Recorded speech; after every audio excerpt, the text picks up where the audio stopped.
abrir aqui a kumatá, né, gente, ó. Ela vem bem lavadinha. Já recheei aqui os temperos, gente, ó. Aqui é limão, ó. Aí eu vou botar o peixe, né?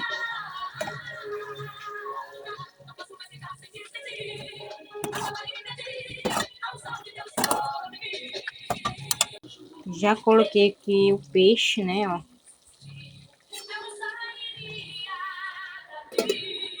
Depois eu vou botar a ova. Eu vou mostrar meu almoço aqui do ano novo, né, gente? Um almoço simples, né? Nem muita comida, né?